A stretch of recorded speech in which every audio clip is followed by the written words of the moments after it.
We keep things rolling here on the Sports Cubicle. I'm your host, Mike Mercado, and I'm here with the one, the only, the man, the myth, the legend. I am here with the marvelous one, Dan Marver. Marver, it has been way too long, and I am so excited because today we get to hype up, we get to break down, we get to review, we get to talk about the road taken to the men's national championship game between the Purdue Boilermakers and the UConn Huskies. Marver, before we get to the actual game itself, I know you are somebody who not only covers what was going on in the big tournament, in the NCAA men's tournament and women's tournament. You've been keeping an eye on the NIT. You've been keeping an eye on in what happened for the U of I women's team, we'll get into a little bit later on today. But your thoughts about the road to the Final Four and now the destination, the number one seeds, the huge matchup between Purdue and UConn. Can Zach Edey finish the destiny of his manifestation coming true? What do you think, Marver, about this road taken? Yeah, it's very rare that you have the two best teams playing in the finals because there's always an upset. Anything can happen in 40 minutes with college kids, So this is quite unusual, and you're actually going to have Edey with with an opportunity to finish his career with a championship at Purdue, and they were in the final. They haven't been in the NCAA championship since 1969. And a funny thing, Grant Hill said, none of these kids were born then. Well, guess what? None of their parents were born then. That would have been a better line because it was 55 years ago. Anyway, unless they had kids in their 40s, but whatever. Be that as it may. So, I mean, 1969, that was a great game too, by the way. Rick Mount, who most people from Indiana remember, 33-point average for Purdue. They lost to Lou Alcindor, who was Kareem Abdul-Jabbar in the finals in '69, and that was the last time they were in the finals. And a little thing about Rick Mount, 33 points. There was no 3-point line, and he was beaten out for the Player of the Year by two people, Pete Maravich and Lou Alcindor. So there were quite a few big names back then. In any event, now this group here, Connecticut was rolling through the tournament. They beat everybody by double digits, and they'll be quite difficult to handle. The key to Purdue has been the supporting cast. Pedestrian names like Smith and Jones have stepped up, as well as Lawyer. And I happened to run into the family in Indianapolis of the Lawyers, and their jersey said they wear a shirt that says "Lawyer Up." Because he has a brother that was in the played at Michigan State and Davidson, and I happened to run into them last year. But in any event, they need supporting cast. They need the bench players to contribute because this is going to be a real match of the people besides the big guys, because Connecticut has a big guy of their own. But the difference there is that he doesn't seem to have stamina, and he can't play the 40 minutes that Edey plays. So that's going to be an interesting sidebar to the game. But finally, we get a game that's really worth the hype because you've got, obviously, arguably the two best teams all year long in Connecticut and Purdue. And it's come down to this game on Monday night. So I look forward to it. It should be great. And, it's a whole new era with Iron Eagle on the mic instead of Nance. And it was funny. For most of the game, I thought that perhaps Raftery was thinking he was still working with Vern Lundquist because he kept calling Eagle. It sounded like Vern, but he was calling him Bird. Yeah. I thought he was like having dementia, and he thought he was with Vern Lundquist again. No. No, but It was. You know what? And shout out to them. About time we didn't get a chance to really talk about this, but to Bird, Iron Eagle, big shoes to fill. But I think in a world where we've seen a lot of new faces in play-by-play and in big spots, I think he stepped up, and we've known he's a quality announcer to begin with. So continue, Marvelous. right, and then so the big match with Donovan Clingan is the big 7-footer for Connecticut. So that's going to be something you don't see very often in the finals.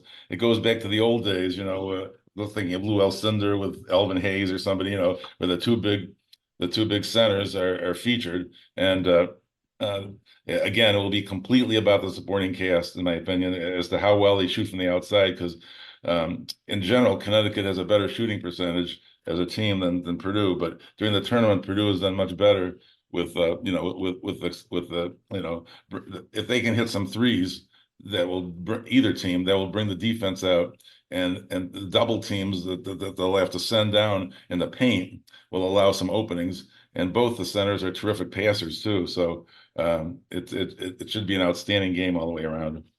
Does it surprise you that at the end of this entire tournament, where there is always those variables and those randomness that happens, that it not only is two number one seeds we've seen before, and even the years where things get wacky, but it's not just the two number one seeds, it's the for sure two number one seeds. People had all their money riding on these two teams on the different sides of the bracket. How impactful do you think not only is it that chalk did win out, but it's two fan bases with players that are pretty exciting during a time where you could kind of siphon off and live off some of that shine that's coming from the women's side and try to capitalize on that? How important do you think it is that we did get a UConn Purdue matchup in the men's side of the bracket specifically? Yeah, you're right. You do make a good point, because some of the spotlight has been taken over by that great Iowa South Carolina game that was played today. Yeah, and you know what? Before Marver, we'll get into what is going to happen in that game, because as of this recording, we are breaking down the men's side of the national championship. When you listen to this on the Sports Cubicle Sunday night, we will have crowned a women's champion, a new women's basketball champion between South Carolina and Iowa. And we may not be able to break down what happened in that game, but Marver and I are going to take a second in just a little bit to talk about that awesome bracket that has been the women absolutely killing it on their side. But Marver, you were saying with that the spotlight that has been Caitlin Clark, Angel Reese, the entire South Carolina run, the entire tournament. Now you're in the men's side where you have these two number one seeds. How important is it for men's college basketball that this was the end game between these two teams? I think it's going to be good for the ratings, for one thing. And I think that, it's interesting this year, the championship's on TBS instead of CBS. So if anybody steals an antenna, they may be locked out. But I mean, I think that it's terrific. I mean, it's these for example, for Connecticut, these other players such as Caravan and Spencer and Diarra are going to be so critical. And I mentioned the side players for Purdue. That's the whole key. Can they hit outside shots? Can they open things up? Because Connecticut, in every game they've played, at one point they've had 7-0, 8-0 runs, and they go crazy, and most of it's from the outside when they do that. So that's going to be a key factor in the game. And I look forward to it, and it's a perfect ending. I still would like them to change the format a little bit, because there's so many teams, and you look at, you talk about the NIT, Indiana State and Seton Hall, the two teams that weren't selected for the NCAA. That was another perfect scenario where the two best teams that did not make the NCAA played in the finals in the NIT. So that was a wonderful thing as well. Shout out to Kareem Abdul-Jabbar over at Indiana State for Sycamores. Avila, he's a baller, and we got love for him. And like you said, there is room. I think the expansion talk we can maybe save for this coming up holiday season when we get closer to the next bracket, because that's going to be the next thing when we're living in this new expanded tournament for college football and for all these different sports. So that's definitely something we're going to mark on our calendars as we get closer to when that becomes an inevitability. But you mentioned UConn being a dominant team, and here on the Sports Cubicle, I'm your host, Mike Mercado. He's the marvelous one, Dan Marver. We are breaking down and previewing the men's national championship game between the Purdue Boilermakers and the UConn Huskies. And before we get into the big stage moment, the big stage feel of what the women are going to do, and by the time you listen to this on the Sports Cubicle on the radio, we would have crowned the new champion. But before we get to that, I think here locally, there is a weird biasness in this game where it's 50-50. And I think this is where I want to get your prediction, because people who don't really watch a lot of college basketball, but around this time of year, they get really invested, whether it is just for the brackets, whether it's for gambling, just entertainment, because there's games on at 11 o'clock. If you the state of Illinois, you've seen games against Purdue. You saw the University of Illinois win the Big Ten tournament and make a run into the Sweet 16. So you have a certain idea of what Purdue might do. But then you see them get absolutely demolished by UConn in this same tournament. And now it's a matchup between Purdue and UConn. So I think people here locally in Chicago, the state of Illinois, the Midwest, have a weird kind of biasness or maybe an uncertainty of how to predict this game. I think a lot of people with their hearts are going to pick Purdue. I think a lot of people who are cynical or clinical or very much just trying to be neutral are going to pick UConn. So with that in mind, who are you going with? And do you kind of understand the mindset of the fan base going into this national championship game locally? Yeah. Well, I actually pick UConn all the way along, and after last year's fairly Dickinson debacle for Purdue, I thought that they might stumble, because they did have that first round loss to a 16 seed last year, and which was remarkable. It almost seemed impossible that could have happened, but it did. And they give them credit. They didn't stumble this year, and I just think that Connecticut has a little bit too much besides the centers. Edie will obviously do his thing, but I think Connecticut has too much firepower, and they've been battle tested a little bit more, I think, than Purdue, honestly. And I think they're gonna win that game in Phoenix. I agree. I think UConn wins 72-65. They go back to back. I had them beating Houston in the beginning of this tournament. So now that we're here, I think UConn, like you said, is just too much. Shout out for Purdue. They're having such a great run. And this is one of those moments where everybody can remember where they were at if you're a Purdue fan. There's something great about a tournament run and a redemption story. Whether or not they win the whole thing, the redemption has happened. They've made it to the national championship game. And I think that's really cool for Purdue. And speaking of Phoenix, you are in Phoenix right now. So you are there where it's the hottest as we were crowned a national champion. But Marver, as we get ready to crown a men's national champion, by the time you listen to this audio here on the Sports Cubicle with the Marvelous One, Dan Marver, I'm Mike Mercado, we will have a new women's champion in the game. It will either be South Carolina or Iowa. I love this matchup.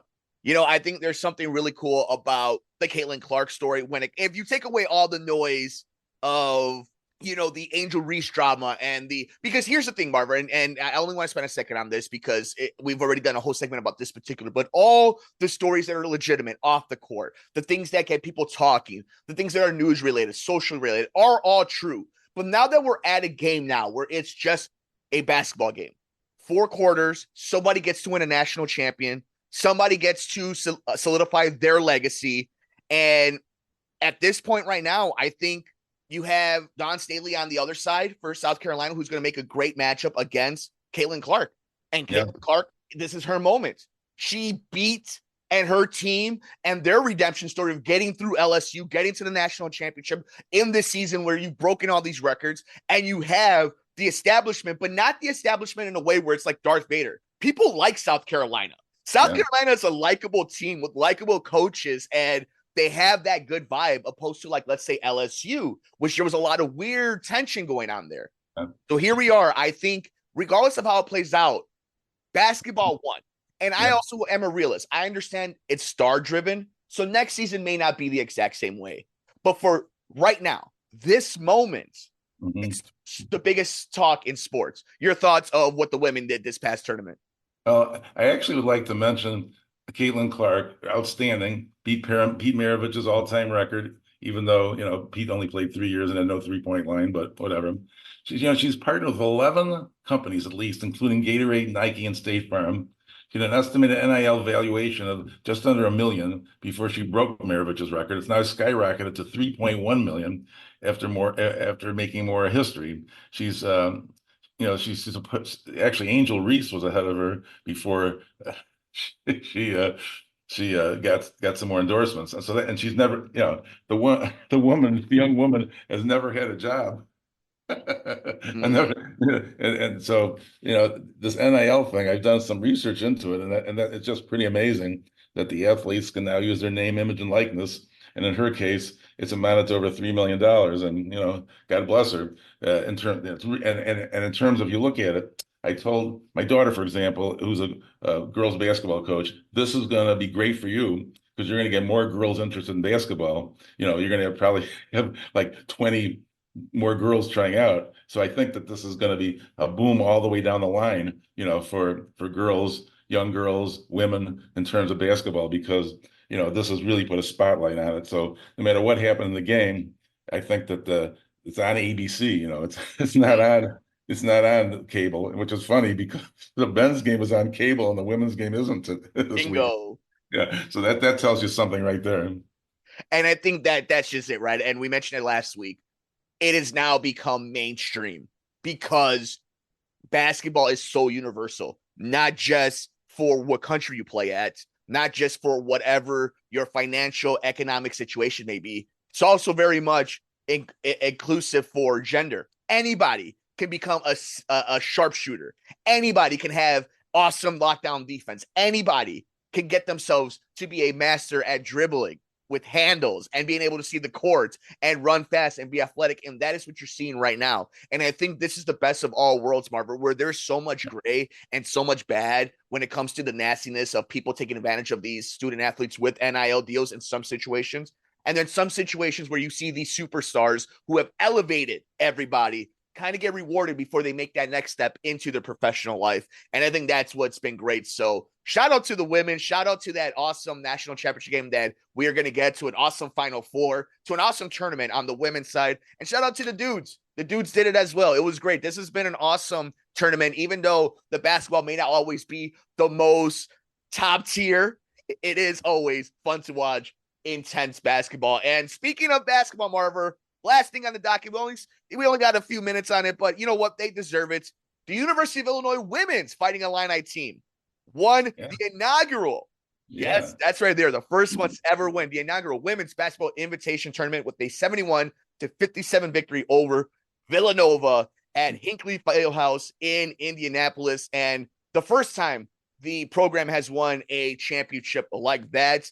And the men's side still waiting for the big one, their big moment to win a men's national championship. But pretty cool story, Marver. Yeah, it is. It's great that the ones that don't make the big tournament get a chance to keep playing. And there's another side to that too. I mean, a lot of teams don't decide to keep playing, when they're snubbed. And it's great when a team does get that opportunity to go into a side tournament and go all the way. And props to Illinois women for that.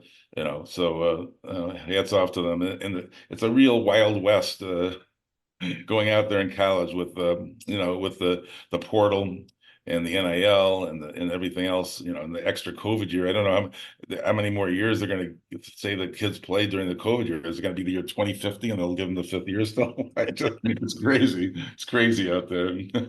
We'll find out, Marver. And I know this is something that you and myself and the boys here on the Sports Cubicle have talked about, the good and bad of NIL, and we want to make an honest kind of segment about it. And I think that's something we're working on behind the scenes. So that's something, if you're a college sports fan, if you're excited about, keep your eyes and ears to the Sports Cubicle, because we do have some stuff coming up the pipeline to kind of break down, now that this is part of regular sports, what NIL means. Now that we have big time tournaments and big time players for not just the men, but for the women's side, we have this expansion going on the football side, all these different collegiate things going on with these super conferences. Yeah. We're going to be here to make sure we break it all down. Marver, final thoughts, my friend?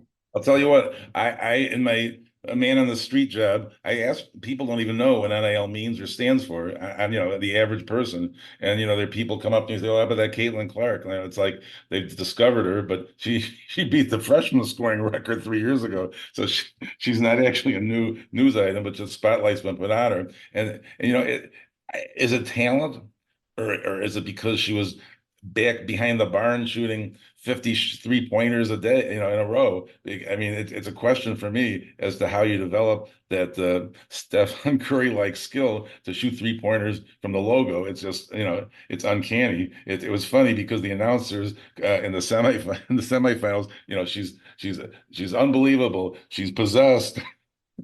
It was like they couldn't come up with enough adjectives as she kept hitting the 3-pointers, which actually broke a record in that particular game. So, it's just craziness out there. So, Marver, I'll leave you with this and the rest of our amazing friends here at the Sports Cubicle. What Victor Wembanyama is doing for the NBA and Caitlin Clark is doing for women's basketball is just the beginning. The super freak 7'3" point guard is coming. And the super freak athletic could shoot from anywhere in the gym athlete is coming for both sports, because you have 7, 8, 9-year-olds now who are replicating, and which one is easier to replicate? Which one is easier to think you can do? That's why Steph Curry is considered more than LeBron, more than Michael, more than a lot of these guys, institutionally changed the way the game is played. And that is why it's so fascinating. That's why we love it here on the Sports Cubicle, to really break down the nitty gritty of one of our favorite sports. But Marver, that is it. The only thing left to do is to wait for that one shining moment for tip-off to happen, and we get to crown 2 new champions in one scenario, a potential repeat champion defending their crown. Will it be UConn? Will it be Purdue? Will it be Iowa? Will it be South Carolina? You let us know your thoughts down in the comment section below, or wherever you get your favorite podcast, or on Twitter at Sports Cubicle TV. Enjoy all the games. He's the marvelous one, Dan Marver. I'm Mike Mercado. We got more coming up next year on the Sports Cubicle.